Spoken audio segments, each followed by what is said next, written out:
Good day everyone. Today we're going to discuss about the discrimination on the basis of sexual orientation, gender identity and expression or SOGI in the Philippines. SOGI is an acronym for sexual orientation, gender identity and expression. Here in the Philippines, you have the Anti-Discriminatory Bill. It is a proposed legislation before the Philippine Congress intended to prevent various economic and public accommodation-related acts of discrimination against the people based on their SOGI. The said bill recognizes all areas of discrimination and put forward measures to address such acts. It defines these acts as criminal and seeks to eliminate all forms of discrimination and pursuing initiatives and programs intended to enable an environment free of stigma and discrimination. So what is the issue? Persons with diverse sexual orientation and gender identity experience abuse, violence, and discrimination from their families, neighbors, educational institutions, and private or government institution. So ang mga person na diverse sexual orientation and gender identity kay sige og experience og abuse, violence, and discrimination dili lang sa mga tao na dili nila kaila, hasta pod sa ilang families, sa ilang mga neighbors, sa ilang mga classmates o sa ilang mga co-workers. LGBT people also experience lost economic opportunities due to discrimination in employment. So dagan kayo mga members sa LGBT community ang naka-experience og lost economic opportunities tungod sa discrimination in employment. Dagan kayo og mga establishments or mga company na ilang ginaplayan na nag-discriminate og mga people na part sa LGBT community. According to a United Nations study, many LGBT persons reported being harassed, bullied, or subjected to discrimination at work because of their sexual orientation, gender identity, or expression or SOGI. 21% of the respondents are from China, 30% in the Philippines, and 23% in Thailand. As I said, dagan kayo og mga establishments o mga company na ilang mga workers is nag-discriminate sa ilang mga co-workers na part sa LGBT community kay dili nila madawat ang ilang sexual orientation, gender identity, or ang ilang expression. As a result of their experiences with rejection and discrimination, LGBT people are highly susceptible to poor physical and mental health. So tungod aning mga rejection of discrimination, daghan kayo og mga part sa LGBT community ang nagsuffer sa poor physical ug mental health. The Universal Policy. Tonin v. Australia in 1994. In 1994, the UN Human Rights Committee's Tonin v. Australia decision was the first to say that gay rights were to be protected. Laws that criminalize homosexuality in certain countries, Tasmania at that time, were now said to breach the right to privacy in the International Covenant on Civil and Political Rights. So sa una, naagi mga countries na ginabawal nila ang homosexuality. But in 1997, Tasmania, gitangtang na nila ni na kanang law na ginabawal ang homosexuality. The International Covenant on Civil and Political Rights, or the ICCPR. The ICCPR is a multilateral treaty adopted by the United Nations General Assembly on December 16, 1966. This treaty commits its parties of 173 countries to respect the civil rights and political rights of individuals, including freedom of religion, right to life, freedom of assembly, electoral rights, and rights due to process and fair trial. So kanina multilateral treaty is naga-respect sa civil and political rights of any individuals. Article 2.1. The covenant promises to respect and uphold the rights outlined in the current covenant for every person residing on its territory and falling under its jurisdiction, regardless of their race, color, sex, language, religion, political opinion, nationality, or social class. So kani nag-promise sila na no matter what race, color, sex, language, religion, political opinion, nationality, or social class the person is involved in, they should respect and uphold the rights of every individual. Article 3. The covenant promises to guarantee that men and women have the same legal entitlement to exercise all civil and political rights outlined in the current covenant. So in simple terms, no sexism is allowed. Article 26. Everyone has a right to equal protection under the law and it's treated equally in front of the law. So tanan is equal in front of the law. Walay ginapaboran, walay lamang, tanan equal. National and local policies. The road to the Anti-Discriminatory Bill or the ADB. Last September 2017, the Congress of the Philippines voted unanimously 198-0 to pass the Anti-Discriminatory Bill. This bill aims to address the prohibition of discrimination on the basis of one's SUGI, and included in this bill is a list of discriminatory acts as well as fines or terms for imprisonment depending on the decision of the court.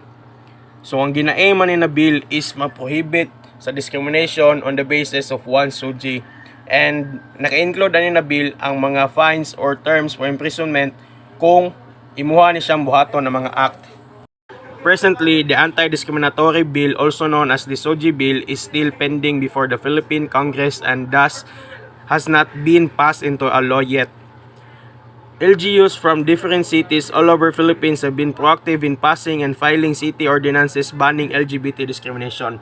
So maskin wala pa siya na aproban na law or kanina bill, daghan na kayo mga LGUs from different cities all over the Philippines na nag-file og mga ordinances na nagban og LGBT discrimination.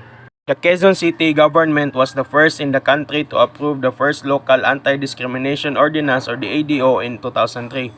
In the House of Representatives, Representative Raymond Palatino of the Kabataan Party List filed House Resolution number 1333, which seeks to investigate prejudicial, discriminatory, and unjust practices and policies against LGBT students implemented and tolerated in the school.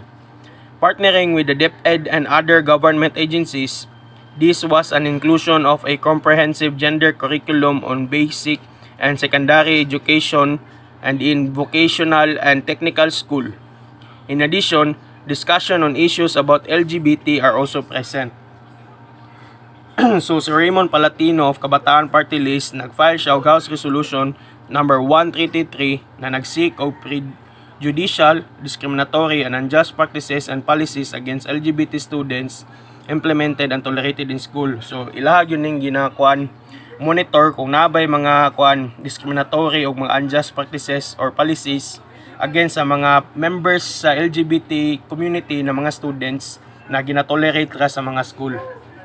The Comprehensive Gender Curriculum or Comprehensive Sexuality Education is a curriculum-based process of teaching about the cognitive, emotional, physical, and social aspects of sexuality. So, nanay curriculum na nagtudlo about sa cognitive, emotional, physical, and social aspects of sexuality. So, it intends to impart age-appropriate and medically accurate information to equip the learners with knowledge, skills, attitudes, and values that will empower them to realize their health, well-being, and dignity. In May of 2012, the DepEd issued Order Number 40 or the DepEd Child Protection Policy to guarantee the protection of children in school from any form of violence, abuse, or exploitation that may be inflicted by adults, person in authority, as well as their fellow students regardless of sexual orientation and gender identity. So, ang DepEd nag-issue og the DepEd Child Protection Policy para maka-avoid og kanang harassment or bullying not only from their fellow students but also sa mga teachers or mga persons na authority ana na school regardless of sexual orientation and gender identity sa isa ka student.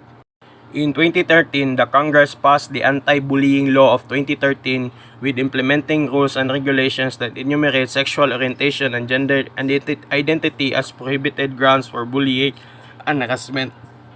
So, in 2013, ang Congress kay nagpass og Anti-Bullying Law para mag-implement og rules and regulations na mag-enumerate na dili siya grounds of bullying or harassment ang sexual orientation of gender identity sa isa ka student. Let's move to effect of state discrimination in society. First is school. Being young and not conforming to the gender roles assigned to one's sex increases the risk of discrimination and abuse for LGBTQ persons. This definition is aggravated by first, absence of support mechanisms and school policies addressing this concern. Second, failures of schools to safeguard students from being abused by other students, staff, administrators, and teachers. School should be a safe place for everyone, but students in the Philippines or around the world who are LGBTQ find that their school experience may be tainted with bullying, discrimination, physical assault. With these abuses, it can cause deep and lasting harm, and it violates the child's rights to education. This homophobia, stigma, and prejudice towards LGBTQ people are very present within Filipino society.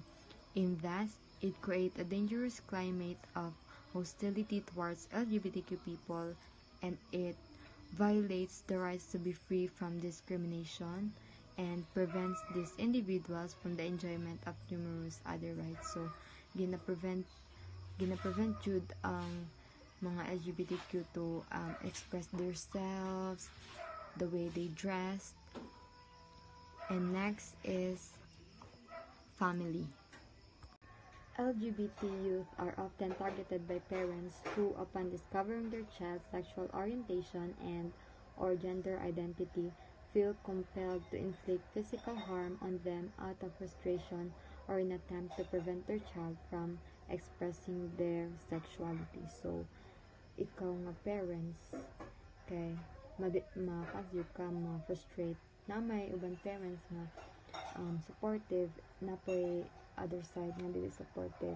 Example, if sundalo imong family tapos ikaw lang nakalahi, like gay ka, and mao yun na nga ma-frustrate yun imong family. So dira na din magsugod ang depression.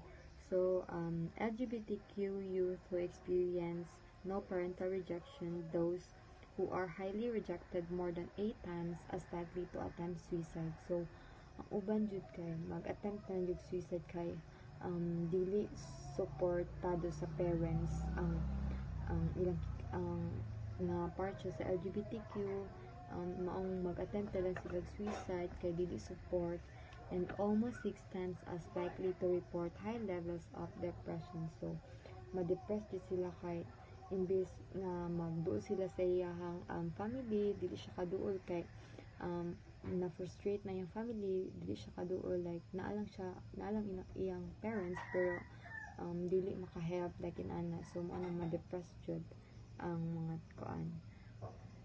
Next is more than 3 times as likely to use illegal drugs. So diri na gyud, like grabe na gyud ni nga di na gyud ni kaya nga kuan sa parents kay mag-take na illegal drugs. So as much as possible, if kuan imong gay or part of LGBTQ imong anak, so we must support na lang jud, support them kay para ma-boost ilang confidence, and para pud nga makuha ilang self, to boost their self, their kuan identity, para kuan.